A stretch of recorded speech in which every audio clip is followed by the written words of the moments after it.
I'm struck, as we near the end of this unit, just how focused it's been on painting. Houdon's George Washington is our only other sculpture. That is, besides Rodin's Burghers of Calais, where we're turning now.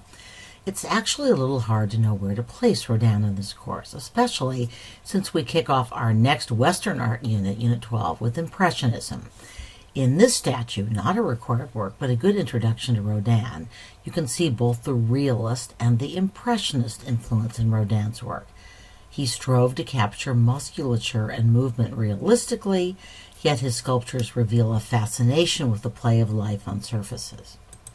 Art historians sometimes describe Rodin as the most important sculptor since Michelangelo, and certainly he was heavily influenced by Michelangelo's work, especially the unfinished slave statue shown here. Many of Rodin's sculptures also capture this quite deliberate, unfinished appearance. Here's one of Rodin's most famous and at the time most controversial sculptures. I'm showing the versions in both marble and cast bronze.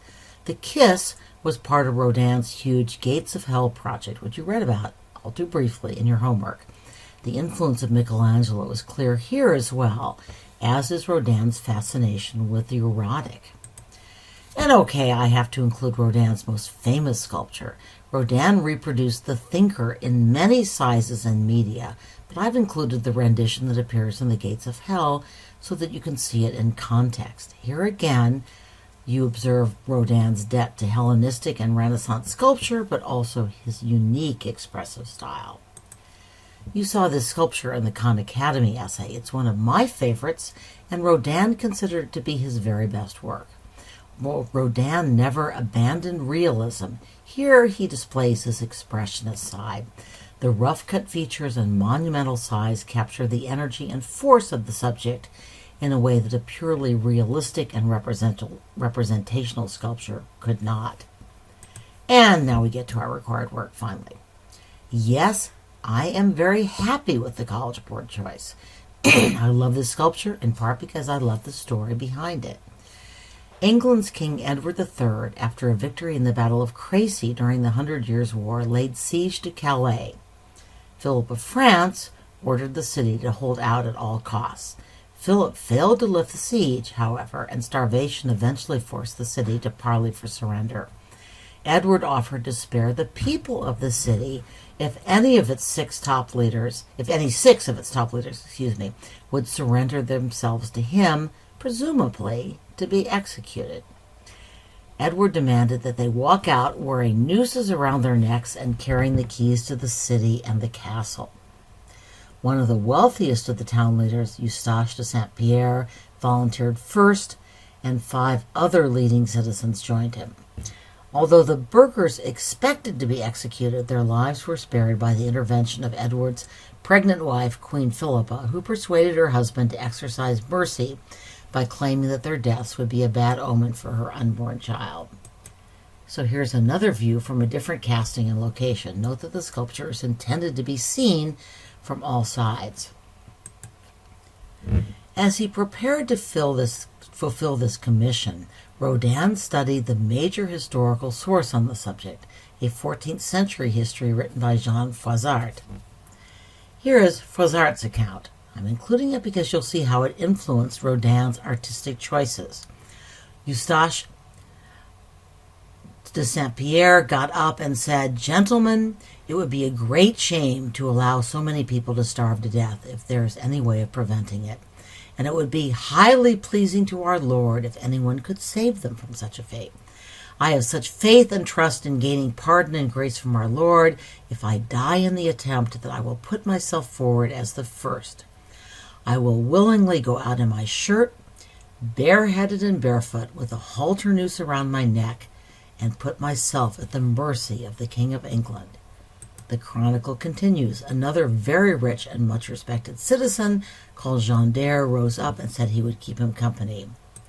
The third to volunteer was Sir Jacques de Vaisant, who was very rich, both by inheritance and by his own transactions. He offered to accompany his 2 cousins, as did Sir Pierre, his brother. 2 others completed the number and set off dressed only in their shirts and breeches and with halters around their necks, as they had been told. Oh, I hate to spoil this splendid story, but not all historians think Froissart's account is accurate.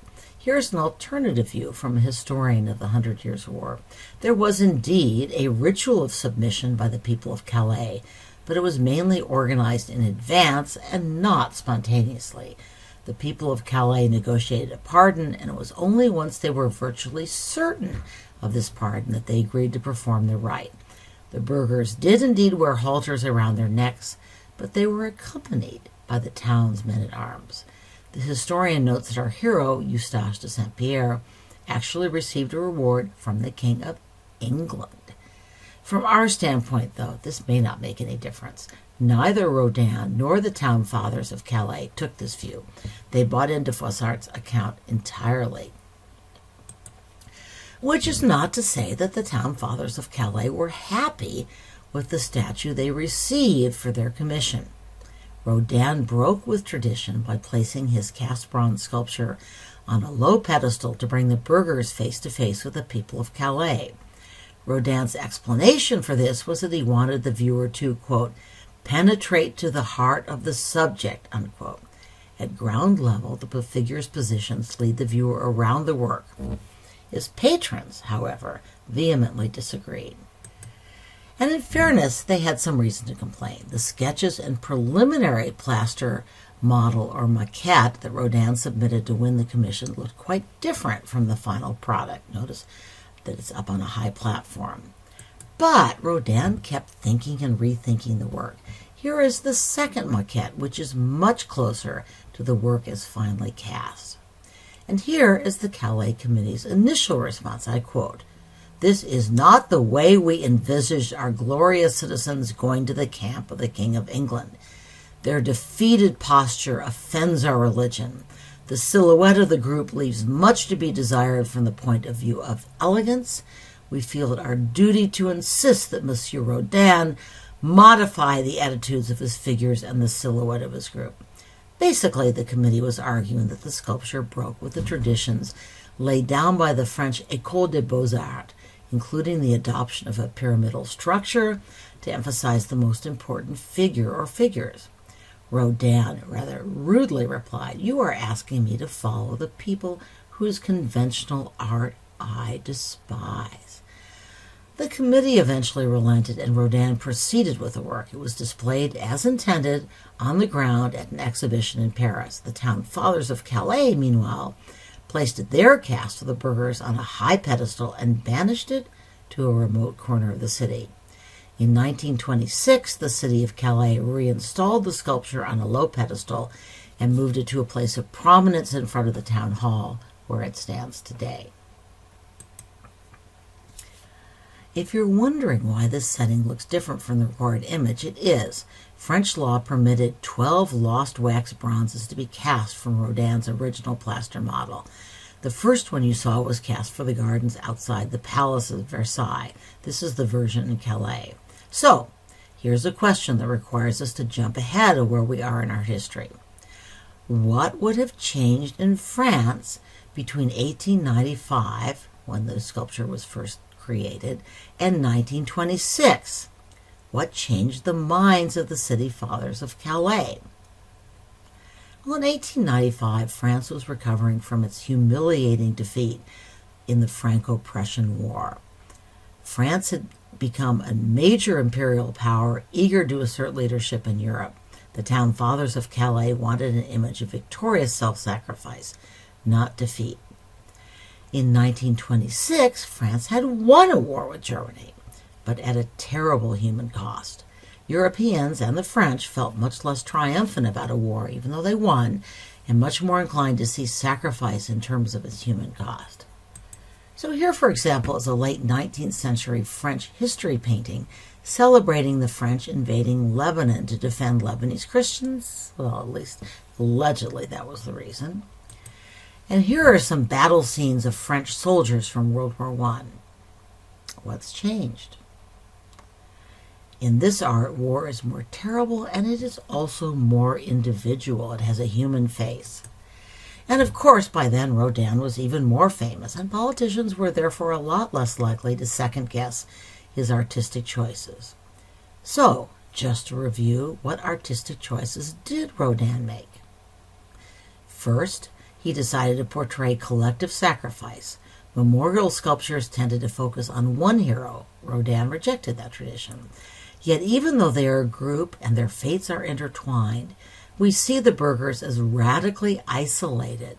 Rodin chose to capture their moment of despair, not the triumph of reprieve. Above all, he asked the viewers to join the burghers in their march toward death, to mingle among them, and to acknowledge that we share a common humanity. We too are victims, heroes, fearful of death, but willing to sacrifice for the common good. Think about what this work says about an artist and a nation's attitude toward its own history, which, by the way, has been the subject of an AP Art History long essay question in the past, featuring this work, among others, as the choices. On to our final lecture of the unit and another transitional figure.